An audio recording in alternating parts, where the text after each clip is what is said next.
MedTech innovator based here in Singapore. As Bernice mentioned, this is our 7th webinar in our series. We'll cover MedTech manufacturing, design, and engineering, and specifically look at some of the challenges for facing our startups in the Asia Pacific region. We have an outstanding panel here joining us today, and I'll introduce them in just a moment.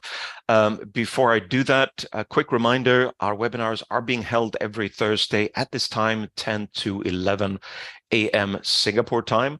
The first hour we'll live stream on YouTube and on LinkedIn, and we will then go into closed-door Q&A with our cohort companies. Our next webinar next week, just FYI, is building advisory boards and establishing overseas legal entities. So that's happening on the 19th of October, so do join us for that as well. For those of you not familiar with MedTech Innovator, very quickly, we are the world's largest accelerator for startups in traditional medical devices, digital health, and in vitro diagnostics.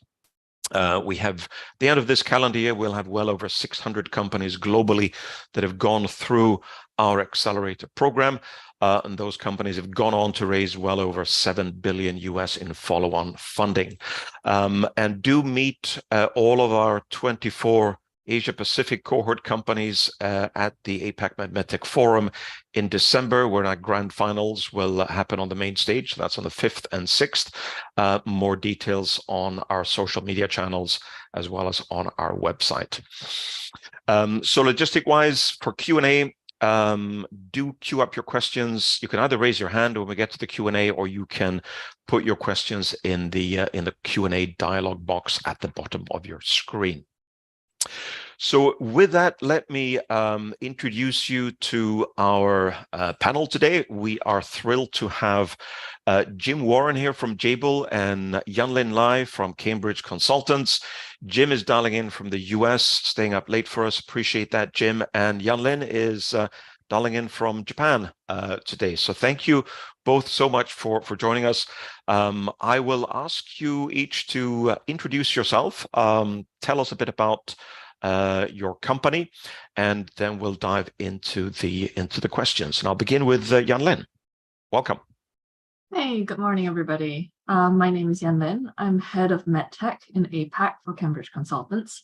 Cambridge Consultants is probably the largest, oldest product development firm around. We have about over 800 scientists and engineers globally, and all we do is best in class or first in the world product development. So we're a bunch of tech-savvy people who help companies basically overcome their technical challenges and get to the market with something that can be, yes, regulatory approved, but also desirable, commercially viable, and of course, technically very feasible and very strong. So yeah, looking forward to talking more about that process. Great, thanks, Yanlin. And Jim. Hey, good morning, everybody. Jim Warren from Jabil. Often get the question, what is a Jabil? It's just James and Bill pushed together. You get a Jabil. Largest manufacturer of medical devices in the world. Just closed our fiscal year about $34 billion. Really big, but also excited all the time to entertain ideas, concepts, and mentor where we can offer suggestions in certain spaces. I've been with Jabil 25 years. And I've done all the things we do through the company, whether it's operations, supply chain, design, test, quality, all those things. So I'm just so excited. I love these sessions. I look forward to them every year. You know, I'm so proud of everybody that made it into the cohort. It is a challenge, but wow, it's going to bless you for a long time. So just really happy to be here and excited to have a chat. Great. So thank you so much. Thank you, Jim, and thanks for the kind words there. So let's dive in, and Yanlin, I'll begin with you. From your perspective, when really is the best time for an early stage medtech company to start engaging with a product development and technology consultancy like Cambridge Consultants? I think most of the people that we engage with are they're usually in seed round or A round. And it really depends on the type of company and the challenges that they face. So what we are a lot of times to a startup is a supplement, basically, to the skill sets that they have. A startup usually has really strong capability in one particular area, right? It's the thing that the investors are investing in. It's the thing that makes you special. But you usually need other skill sets around that core, capability in order to make a good product. And of course, as a small company, it's hard to have all those capabilities in-house from day one. And so what ends up happening is we basically have the teams supplement your core startup team. Now, in a deep tech company, let's say your technology area is something that takes 8 to 10 years to get out the market. So maybe you're a class 3 product, something safety critical. So in that kind of situation, your feasibility stage may be actually a few years, right? And that can be easily qualified as a seed round. And so we can help from those very early stages prove feasibility. But we have other clients that have technology that the feasibility is there, but they need to get to market really quickly, right? Because it's a very competitive area. And so in that scenario, quite often we work in the A rounds, accelerating the development. So instead of taking 3 or 4 years to get out to market, we help them get out in maybe 2.5, right? So different answers for different people. But the point is, if you need help supplementing the team so that you can, basically progress at a faster level, then it is a good time to come speak to us or other product development firms like us. Makes sense. Thanks for that. And Jim, I'll ask the same question to you. When typically do you begin, or at what stage do you typically engage with MedTech startup companies? Well, the thing about Jabil is we've got a relatively high barrier to entry when it comes to startups coming into the company.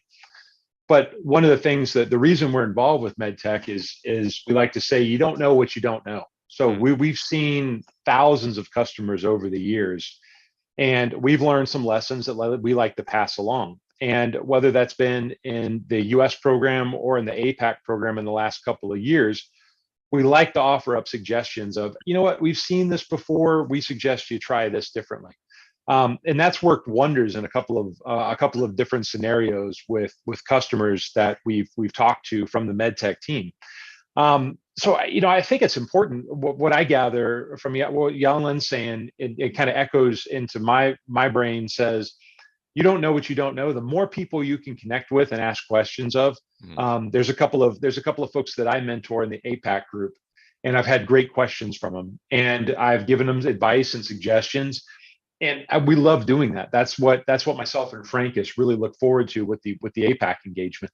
But I think the more people you engage with, the earlier you engage, the better. You don't want to build bad habits. It's like you get a coach for your golf swing. And the coach tells you, like, how long have you been swinging your golf club on your own? And they can usually tell because of how bad your swing gets. So we want people to build good habits. We want them to reach out to experts like Cambridge Consultants and Jabil and get an idea for what's the right way to start. So do it early, in my opinion. And even if that's just a 15-minute conversation and a mentorship, understanding important key performance indicators to track, to understand how to set up a proper AVL and so on. Those are the kind of things that we're really excited about that I think are important. Very helpful, Jim. So thanks. Sorry. Yeah, I think it's different from person to person. I will say the most important thing for me is for folks to remain humble. If they can remain humble, it's beautiful for what they can do and what they'll achieve. Clear. And on the topic of engaging with external service providers like Jabil and Cambridge Consultants at an early stage, at what point typically, and again, I'll ask Jim to comment on this first, but I'll turn to Yan-Lin as well. At what point should companies really start to think about manufacturing costs and design for manufacturability, for instance? So we see some presentation slide decks from early stage companies where they have cost of goods sold in analyses in great details, But when you dig a little bit deeper, they're usually relatively high level estimates. Jim, what's your advice on that? So this is a great topic, Frederick, and I love that y'all bring up things like this in this environment, because this is one of those things that very experienced investors are going to want to know what's your plan. They're going to give you a certain amount of money. How are you going to get that money back? That's what they're interested in. And to achieve that, they want to see that solid manufacturing plan, that solid supply chain activity that's going to happen there. And so I think when you don't know those answers yourself, or you're going to estimate that, you got to go with a provider. You've got to go with somebody that can give you a framework around that to be able to help you really articulate. Because it's funny, one of the things we talk about is the burn rate. You've got a certain amount of cash. How fast are you going to burn through that? You can burn through a lot faster as something you don't know. So when it comes to service providers, being able to get their cost framework, their budget around that is super important. And I think that's one of the things when you reach out to a Jabil, I can tell you, I can guesstimate for you. I've seen it enough times. It doesn't take me putting pen to paper for a long time to come up with a cost estimate for you. And the beautiful thing about that is, if I give you a cost estimate that says $1.5 million for the first year, and the closest competitor is talking about $350,000, we got to ask some questions. And that to me is just as important. We have to get rid of the bad actors. And so that good data, those workbooks that we can go through early on, we're going to help guide you to the right partner. Now, I'll say it again. It's not always Jabil. Jabil's got a high barrier to entry, but I can tell you when someone is guiding you in the wrong direction. And I think that's relatively important. Making sure you don't go down the wrong path too early just because the cost is right. That's super valuable. That's helpful. And Jan-Lin, at what point does Cambridge Consultants get involved in some of the design related questions that ultimately affect manufacturing cost? At the very start. I always say to the earlier stage companies that when I ask you for your specification, I don't mean just technical specification, right? A good specification encompasses, yes, the technical specification, but also the user requirements and the commercial requirements, because you kind of have to know how much you have to sell this thing for, right? And then say, is it possible to produce it at a level, at a cost that I can make money with, right? So even if you don't have a solid understanding yet of what your costs are going to be, you need to know where the red line is, right? Because if I only can get $100 reimbursement for this, then my cost of production should not be more than, let's say, $20, right? Or even less. Depending on the market that you're going for, because it is specific, right? Depending on your go-to-market strategy. So there's, at the very, very start, we have these conversations. Now, as you go down the path, they get clearer and clearer, but you need to know where your no-go lines are. And the faster you can say, I am certain I'll be below that, the more confidence you're going to give to your investors that, they're backing a winner. So going back to, what Jim was talking about in terms of picking the right partners, I see this as well. So, Jabil, super credible, right? They give you a cost estimate. Investor's going to take that and really respect that number, right? Because of the reputation of the firm, how long they've been in the business, all that kind of stuff. I've seen startups try to get the number down by basically asking a whole bunch of different vendors and then picking the cheapest one and say, oh, for sure, we can manufacture, or, we can do whatever that service is for this rate. So cherry picking the answer, but not taking into consideration that there are actors where they're basically trying to get your business. So they lowball you to get you in, but they put lots of terrible hooks into that service agreement, which will come and bite you later. And then your investors are going to be really unhappy with you. So it's much better to get, especially at the early stage, a cost estimate from a well-known, respected vendor who will give you like it is, not what you want to hear, but like it's really going to be. So you can build that into your business, into your business model, and not to cherry pick for the investors, because they're going to hold you to those numbers. And if they don't make sense, you're going to destroy your own business later on. Yeah. That's great advice. Thanks, Yanlin. Jim, I just wanted you to touch very briefly on the supply chain disruptions that have happened over the last several years. This was a big issue, of course, over COVID, and it affected the big multinationals in very major ways. Where are we now? Has that largely been resolved? Is it still an issue? Is it certain types of components or products? What's your perspective on that? It's funny, Frederick, because for the last 2 years, all I've been is doom and gloom on this conversation. And recently, the heat maps that we see inside of Jabil, we've got an incredible global supply chain team that keeps their hand on the pulse. And we use a red, yellow, green light listing, and we're all green right now, and it is shocking. It's exciting. I think we to some degree we've turned the corner. I think that there were commitments made, but also I think if you look at the macro financial environment where we see the interest rates going up, obviously that's putting the squeeze on things.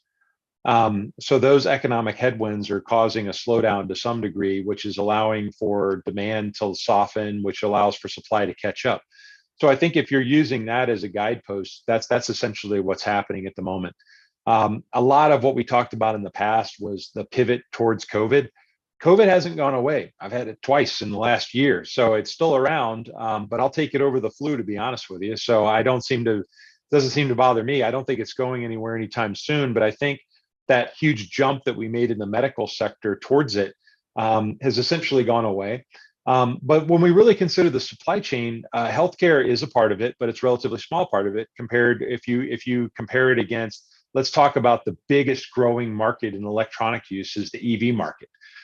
Tesla showed what was possible with electrical vehicles, and then everyone else followed.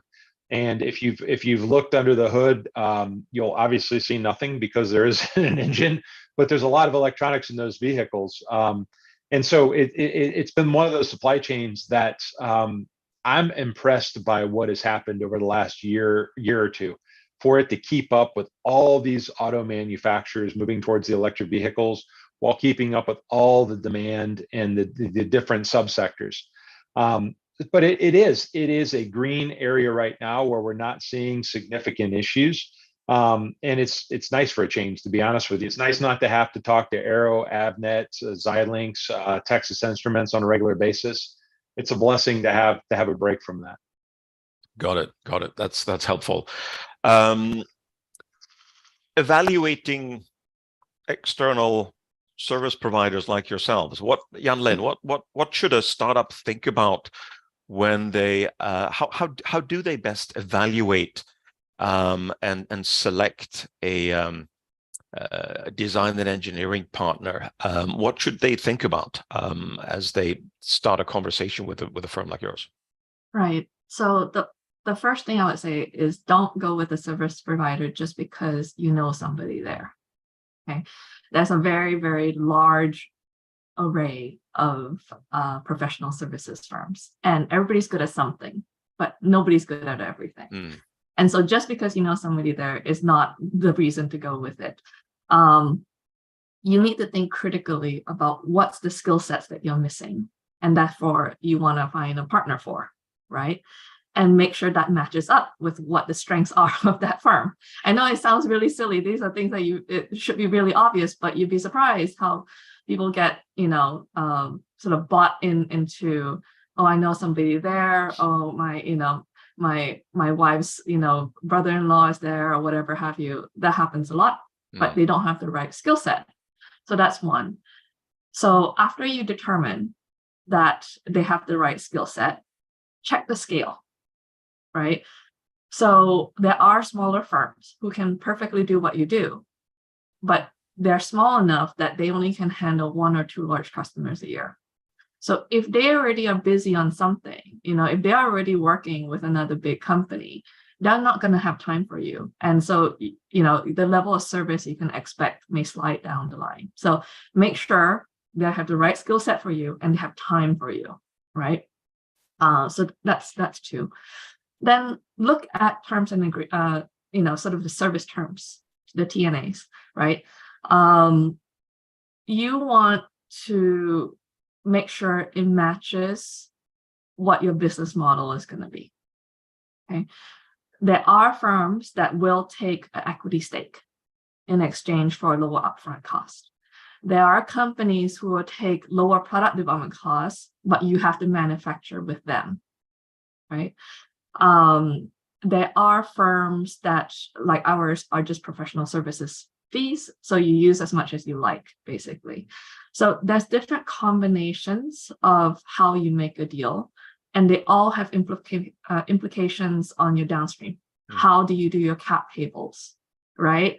When do they exit? Are they going to be a problem for you later on because you can't partner anybody else because you're stuck with them, right? So make sure that the T's and C's line up with what you need, right? Another common mistake that I see is who's the team really? So some firms, they will sort of parade out a few individuals who do have the right skill set, but then they swap the team out on you. So you get some junior engineers working on it, and then you wonder why you're not getting what you thought you were buying. So ask critical questions like that. Who is my team really working together? How are we going to interact? Where are they based? Do we have common forms of engagement? So what's that? Are we using the same software together? How do we interact? How do we share information? So really test that relationship before you buy, right? So ultimately, you got to go with what you think is right. And there are many combinations of what could be right. You could hire, single consultants for a time and then switch to a large product development firm or switch to a software firm. You could have a myriad of combinations. What I will say is that if you do have a very large mix of external service providers, make sure in-house you have a very strong project manager to keep tabs on all the various streams of work that are happening outside of your office, basically. Because it is really hard to get those interfaces right, especially if you have multiple channels of engagement at one time. So don't skip on the project manager internally. You're really going to need them if you have lots of different partners with lots of different interface points, because everybody could think that they're doing a great job, and they are, except it doesn't work. It doesn't work once you bring them together, right? All the various parts don't integrate well. So things to consider as you figure out who might be the best partner for you. That's great advice, Yanlin. Thanks for that. And I guess a related question is, if you have any thoughts on, for an early stage company, what you'd recommend them to focus on and keep in-house in terms of design and development resources, and what if there's any part of that you would recommend they would look to outsource straight away? Yeah, so I look at it as what do you really need? Okay, that medical device development is a team sport, and there are many different skill sets in there that you're going to need. But what do you need every day, and what do you need occasionally, right? So what tends to happen in a firm like mine is we can say at any given time, 4 people will be working on your project. But those 4 individuals are not the same 4 individuals every time. It could be 50 different people, but 4 of them at any given time are working on it, right? And that's because you need different skill sets, right? So you might need a HF engineer for 2 months, and then you need a regulatory person for a week, and then you need an optics engineer for a month, whatever have you, right? So you're swapping out different skill sets. So if you only need small amounts of many different skill sets time, that's a kind of good reason to go with a firm like us, because you don't have to go through that hiring process for people who you may only utilize for small amounts of time at any given period. But if it's core to your business, so i.e., I am a software company, software is a medical product, I'm going to need software engineers. So I'm going to utilize them 100% of the time. right? Then there is consideration to hire, right, a software team, because you're going to utilize them basically every single day, and it's core to your product offering. Things that are not core to your product offering, you can consider basically, outsourcing, so that you don't have to keep all of that P&L on your books all the time, because you don't use them all the time. Makes sense. And thanks for that. And Jim, for a startup to evaluate and select a contract manufacturing partner, everyone's, I think, concerned about the high volume, low mix demand of a lot of larger organizations. And I think maybe reaching out to a company the size of Jabil can be a bit intimidating if you're a small company. And everyone's obviously looking for someone who can comfortably handle a low volume, high mix manufacturing line. What are some of your thoughts on that, and how should a startup evaluate and select a contract manufacturing partner? So what's interesting is I'm not a fan of saying no, unfortunately, and that's gotten me in trouble in the past. So if someone comes to me, Frederick, and says, "Hey, we want to be with Jabil," I don't just say, "Hey, sorry, it's not going to work out right now. I wish you the best." I have to have options. So we have fantastic folks like Tasha Bond at ERI Group. We've got folks at BCI out of Melbourne. We've got Rev1 Engineering. And I mentioned those names, even Emerald EMS. Those are important to mention. And I picked those 4 because I vetted them out. I asked them questions. I wanted to understand more about them. I wanted to find out, do they do what I would want from an EMS? And the cool thing is, in a couple of cases, they're operations that have been built by legacy Jabil folks that have retired and then gotten back into the business. Those are the options that I like to offer up. And I'm not comfortable saying no without giving you somewhere to go. And that place that I want to send you is somewhere that I feel comfortable, that I know you'll succeed. But the tricky part, when you go to somewhere like Jabil, Jan Lin made a great point earlier. You've got folks that are going to lure you in, and they're going to hook you in, and they're going to hold on to you. We've actually, over the last 4 or 5 years, Jabil's followed one of the folks that turned us down. We wanted to do some work for one of the MedTech alumni in the US. We quoted what we thought was a reasonable value for them to execute to.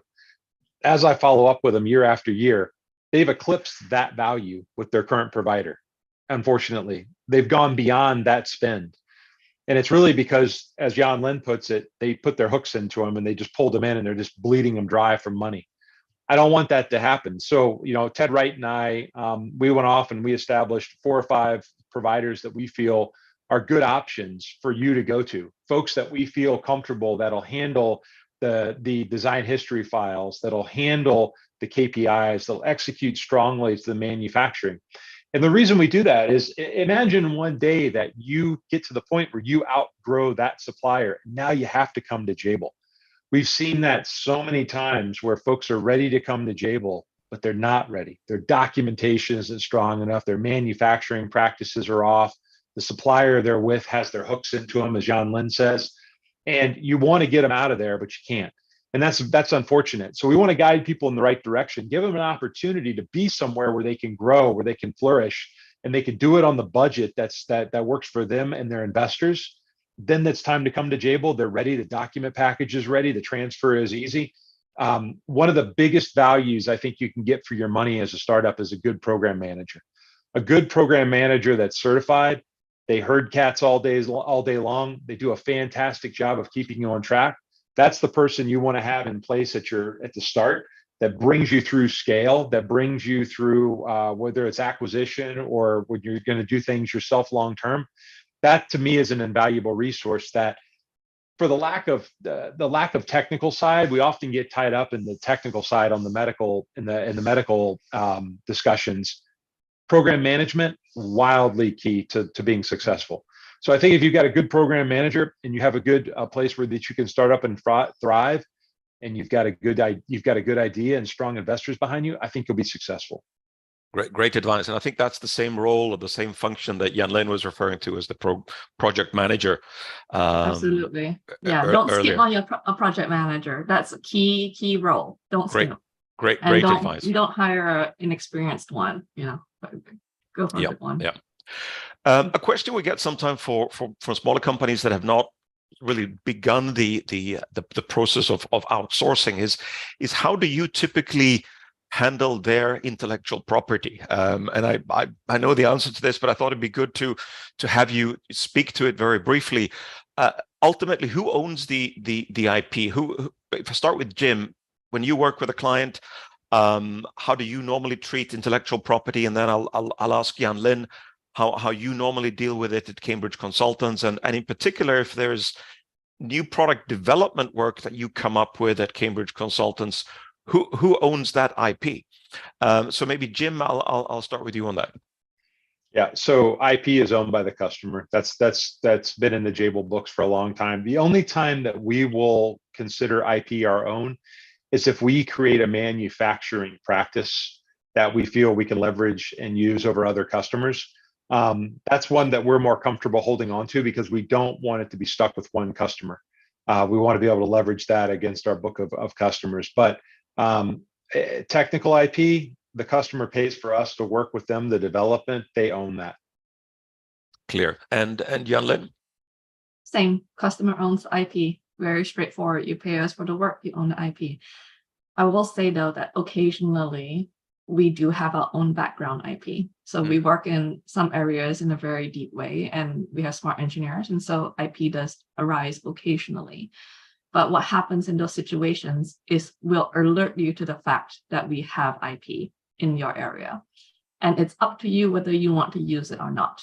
And our terms are very straightforward. We negotiate them up front if you want to use it. If you don't want to, then we'll avoid our own IP in trying to create something for you. Makes sense. That's really helpful. And Jan-Lin, just staying with you for a second, because I know that you get involved in quality management systems, you get involved in regulatory questions with some of your client companies. And I think everyone's who's started to embark on an ISO 13485, they know the importance of design control and so on. How does Cambridge Consultants typically support the companies that you work with in some of those areas? So obviously we are ISO certified, we have QMS, FDA, everything. And as we do the work, we document. Everything is version controlled. And so basically we're helping you write your DHF as we go. So if we go end to end, at the end of that, you have the entire package of documentation that you need, at least on the engineering side. We don't do the clinical trial stuff. Now, where it gets confusing is if there are, basically the client has their own ways of working or they implement it later on, right? So what happens sometimes is we start a project with an early stage startup and their system is not up and running yet. They're trying to get it up and running, but it's not there yet. And so they piggyback our system, right? And then at some point, they need to have it in-house, right? So they've now been audited, it's up and running. You gotta sort of port all that documentation through and make sure that it's all, sort of aligned. We're familiar with this, we know how to do this, but it does start with conversations about how you're sort of architecting your QMS to be. It also has happened where basically the startups that we work with end up adopting our system. So they work through our system because they don't have one yet. And then as they go through that process, they realize, oh, actually, this is actually a really good system. It's really flexible. It's not too burdensome. And then so they take on our system and basically use that as the basis of their QMS. So that does happen as well. And we're happy to share basically how to do that. But what we are not is we're not a regulatory consultancy where, we just provide templates for people to fill in. That's not what we do. Right. And so sometimes we get asked, it's like, oh, just share with us all the templates and I'll just fill it in. The point of a QMS and sort of what you want out of a good DHF is the content, not the template. Knowing what to fill in those blanks is actually the hard part. It's not the fact that you have, some forms to fill. And I want to bring this up now because I've seen this happen way too often. I talk to startups and sort of say, okay, what stage are you at? And they're like, oh, we're doing great. I'm 6 months to clinical trials. I'm going to file in 9 months or whatever, end of the year. And then I say, do you have a QMS? No, I do not have a QMS. I'm putting that in now. It'll be in time for that clinical trial. And they say, no. You can't backfill your documentation that way. It does not work that way. So the second you tell me that you do not have a QMS, it means you are a very early stage company. It doesn't matter how much engineering you've done and how much thought you put into your product. You are years away from being able to do your clinical trials. So just keep that in mind. Don't leave it for the last second. Start early because it is part of the product development process. If you start late, you start again. Period. There's no backfilling here. Okay. That's great advice. Thanks for that, Yan-Lin.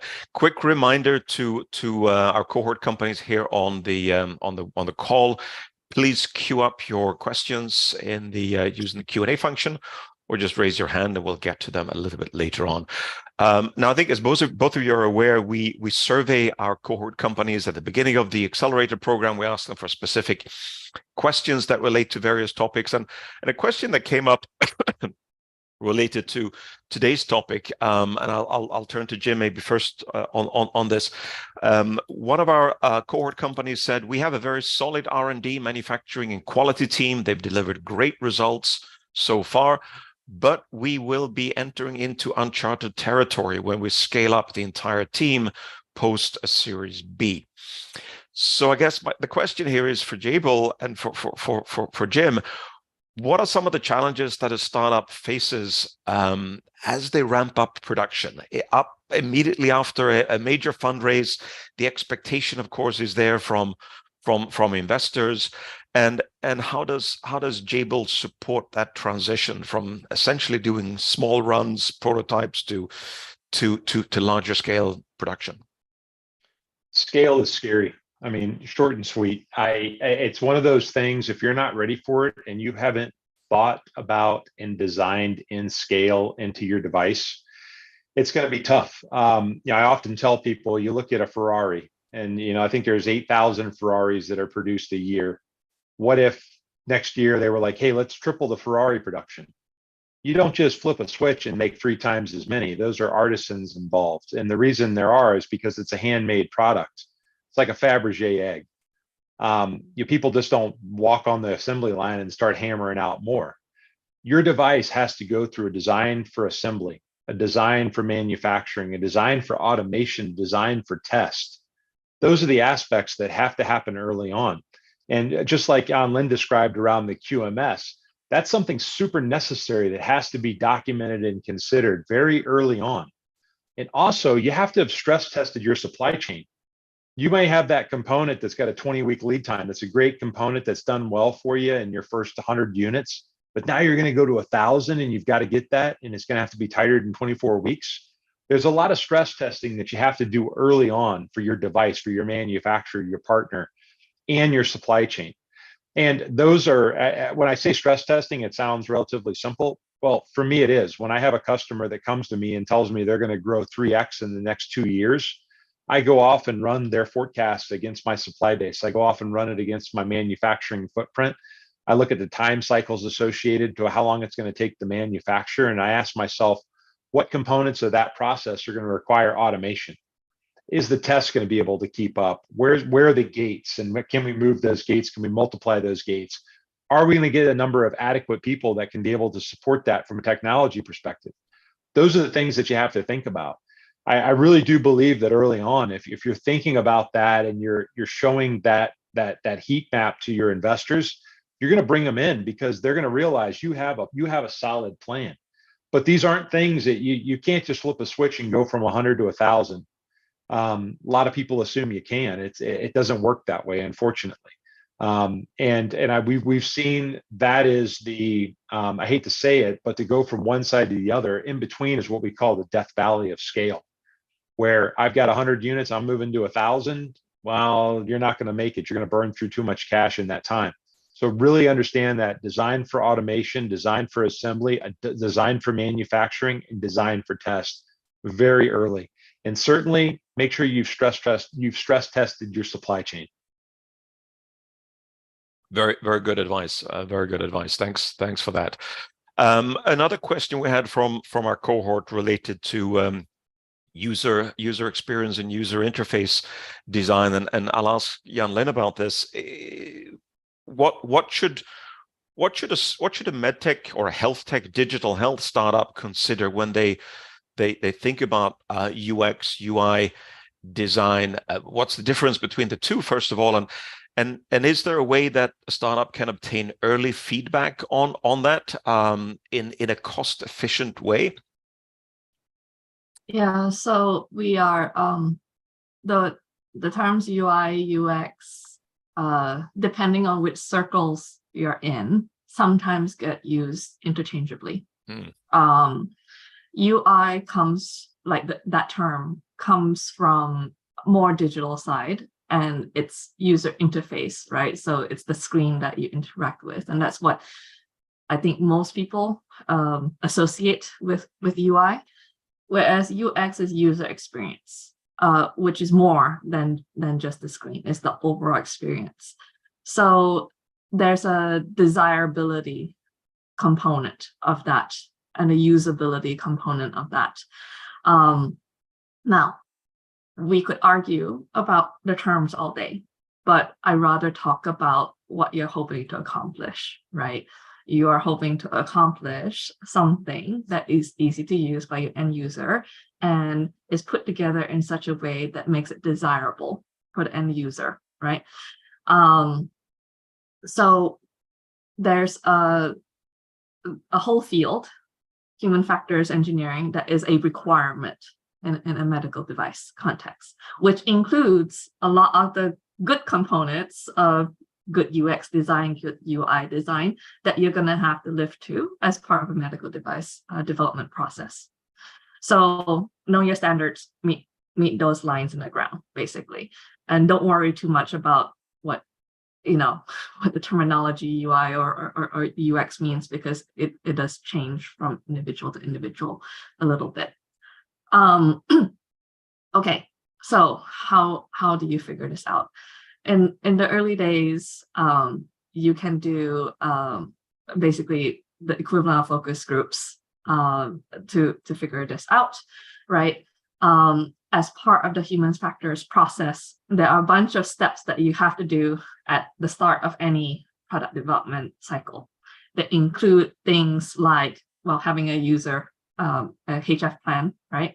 It includes things like known problem search. So i.e. finding devices that look like yours, work like yours. It may not be that same intended use. So i.e. one is it's a thing that kind of looks like a water bottle, but your water bottle doesn't hold water, your water holds soda, but more or less the form factor is the same. And so you can, any problems that you have in that design shape, basically you can infer from another device, right? So those are things that you're going to have to do as part of your documentation for anything. And then there's formative studies, right? So that's where you go out and you talk to folks and you do a study design that basically says, can you use this? Is this the right shape for you? Is this the right interface for you, right? And those studies can be relatively small and relatively quick, and you don't need a finished device to do those. You can have basically a dummy device, a piece of styrofoam, whatever it is, in the right shape or whatever have you. If yours is a software device, and so you're thinking more UI, they can be static screens. You can just, walk them through how people will input the data at various screens. You don't have to actually build the product to do some of these formative studies. So long story short, there are established methods to get user feedback that can feed into your DHF, right? As formative studies, as things that you're going to need to do anyway. If you do it in an intelligent way, in a structured way, basically you can hit two birds with one stone. You can get all that information that you need at early stage, but you also can meet your regulatory requirements at the same time. So obviously, if you do not have a sort of human factors or UI specialist in your team, come talk to me. I have many dozens of them that I can put you in contact with, and they can give you a better drill down on exactly what you need. Very helpful, Jan, and thanks for that. And I was going to say related, but it's not necessarily directly related. The whole area I wanted to ask you as well, the whole area of artificial intelligence. We know that the vast majority of our cohort companies have an element of AI and algorithm somehow built into their product or their solution. From your perspective at Cambridge Consultants, what are some of the key concerns? I know we can probably talk for hours about this one topic, but in short, some key considerations, maybe in best practices in incorporating AI into a medical technology product from your perspective, Jan. First thing I'll say is you might need an algorithm, an advanced algorithm, and there are many types, and not all types are AI. Okay, so don't assume that you need to use AI. That's probably number one. And the reason why I say that is because it's become sort of a panacea for everything these days. And, it's the buzzy word that gets you investment. But AI does bring its own challenges. One of the biggest challenges is that you have to do AI assurance, right? And you have to figure out some sort of verifiability and transparency in what your AI is doing. Make sure there's no bias, yada, yada, right? So that's all challenging. And if your problem can be solved by a different type of advanced algorithm that is easily explainable, already well accepted within industry, use that instead. Okay, you don't need to always use AI. It's not suitable for all things. So that's the first piece of advice I would give you. Don't always assume that's the only answer to whatever your algorithm challenge is. Okay. Now, if it is really the thing that makes you special, then let's talk about how you might want to think about implementing it. So right now, so there are some new guidances out from the FDA about what to do. So please read those. But right now, there is no what I call live AI. So i.e. things that are changing on a daily basis as the instrument learns, automatically changing your algorithm as it continues basically working on patients, right?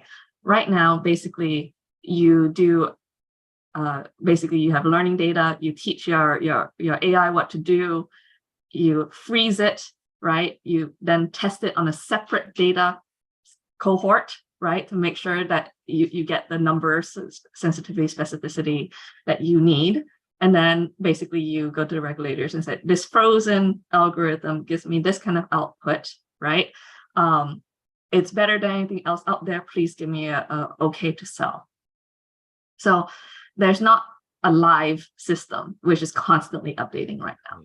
So one of the biggest challenges that I hear from startups is they want the data back. So they accept that they cannot send it out into the world as a live, bit of algorithm. So they've got something that's static, but they want to continuously improve their algorithm by getting that clinical data back. Right into their system, and then hopefully launching a V2 or V3. That part can cost much more than your actual product to put into place. That giant back-end system to harvest all that data, keep it cybersecurity, secure, HIPAA compliant, globally relevant, there are many different regulations that you have to live up to that are not just the medical device regulations. You have a lot of, FTC concerns and stuff like that. Different countries have different requirements on where your data has to be in order for you to operate in their country. That the cost of that back end can be multiples of what you spent on developing your medical product. Okay, so it is something serious to consider whether that's something you really need or not, because to do it well and to do it right costs a lot of money, right? And there may be other easier ways of getting that data back that doesn't include a gigantic multi-site, multinational cloud system that's HIPAA compliant and cyber secure. Okay, so that's another consideration. And then, of course, the big catch-all phrase that we definitely need to talk about is AI assurance, right? And AI assurance includes things like making sure there's no biases, make sure it's explainable, make sure it's, basically all those things that you're going to need to do at some point.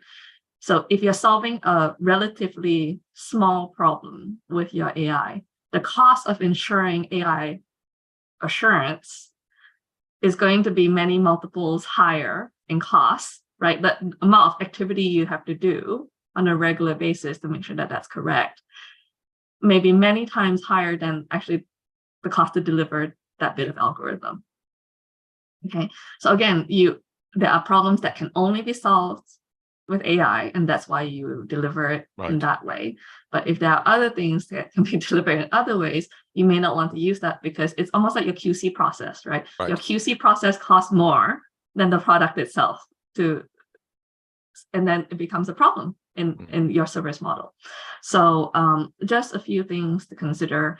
It's obviously everything is specific to your individual use case. So take everything with a grain of salt, but these are things you have to consider when you go down the AI route. Yeah, no, that's helpful, Jan, and thanks for that. And from Jabil's perspective, Jim, obviously you have tremendous strengths in traditional device manufacturing, whether it's injection molding or box build or extrusion or CNC machining and so on. To what extent do you get involved in the software side of things and work with clients that have AI requirements and software specific requirements? I'll be honest with you, Frederick. We know what we're good at. We're good at manufacturing PCBAs, integrating at the HLA level. That software piece of it isn't something that we've gotten involved a little bit, but we mostly use outside consulting to do that. It's a tricky area, as John Lynn mentioned. It's a panacea, right? Everyone wants to mention AI. Really, ultimately, what it is it's basic machine learning is what you're really talking about early on, and then if it ultimately evolves to a true AI situation, that's great. And we'll be there to load that into your boards and to let it fly. But for us, for the most part, we like to, for Jabil, what we like to do for our customers is we want them to focus on R&D and sales. And to do that, we do all their manufacturing, whatever they want to put on that board and let it run in the field. That's fine by us. But software side, limited engagement for the most part. But I do believe that more and more, that's where we want people to spend their time and effort. We see some brilliant software solutions coming out there. We want to build the hardware in order to support. And related to that, Jim, does it make sense for an early stage startup to work with multiple contract manufacturing partners, have different manufacturing partners work on different components, and then have another one doing the box build assembly at the end of the day? Or what's the most efficient way of working with an external CM? Yeah, you've got to pick one. You got to pick one. I hate to say it, but when you think about managing those contract manufacturers, it almost takes a team to manage one. And so you're going to have three teams. Your investors are going to say, wow, you've got three groups working through three different platforms, three different contract manufacturers. I think what you want to do is you want to consolidate down. A lot of times I'm asked by my customers that they're concerned about having all their eggs in one basket when they talk about their business with Jabil. And I defend with, well, it's fine if that basket is awesome. So, if you want to put all your eggs in my basket, I'm perfectly happy with that, because I'm going to take care of it. I'm going to find the processes that are needed when something happens on one side, I move you to another. I think our startups need to spend some time thinking about who their partner is and why. What do they get out of that relationship with that key supplier? I keep coming back to Jan Lin's comment, because I think it's so important. you have to know what you don't know. You have to avoid getting those hooks into you. You want to pick a supplier, you want to pick a partner who is truly a partner, not just in words, but in actions. That's vital. And I think if you pick the right one, you can go a long way with them. But if you pick the right run and then you've got three others that are the wrong one, it's a nightmare. So, really spend some time thinking about that. And again, I can't emphasize enough the importance of program management. Program management will help you capture opportunities. It'll help you deflect some bad situations as well. And what you'll find with that is that often you'll be able to through program management, you'll be able to suss out whether or not that's a good partner or not. And that's super important because you don't have the cash to make those mistakes. Makes sense. That's great advice. And I guess in part related to that, another question that came in from our cohort about exclusivity. Is it possible, they're asking, is it possible to work with a contract manufacturer that produces our technology on an exclusive basis and does not work with our competitors? Again, I think I know the answer to this, but I'll let Jim comment on this. And what should we take note of when signing a manufacturing agreement with a contract manufacturer? Is that a reasonable request from a startup, or is that just your thoughts on that, Jim? It's not a reasonable request from anybody, to be honest with you. I mean, we've had some of the largest OEMs in the world, and I think you know who we're talking about, that are building side by side. We firewall off that information. I think what the startup should be more interested in is how is the data and documentation managed in the factory. We do black box situations where if there's an OEM that says we don't want anybody to see this until it's ready for until we do the launch, we can go through that with them. And I think a lot of manufacturers can do that as well. But often you sometimes also we find out that our customers really believe that they've got this cutting edge technology, and really it's just a fast follower variant, and that's maybe not as edgy as they would think it is. But no, that's not. In contract manufacturing, we're trying to build for as many people. We're trying to create a diversified portfolio. If I were to, this goes back even to the point of IP, where when I create a manufacturing process, I don't want to tie it to one customer and only let them use it. I want to use it across a broad base. That's important. And so too is being able to build for everyone. Makes perfect sense, of course. Well, we're actually almost out of time. So again, for our cohort, please queue up your questions. I will ask each of you for some of your closing thoughts, some final advice to not just to the cohort of companies that are on this call, but to any medical technology, digital health, IVD startup venture in this part of the world. Final thoughts, advice, comments, and Jan-Lin, let me turn to you first. Yeah, I think it's really hard to figure out who you can trust, right? If you've never gone through this process before and got burned.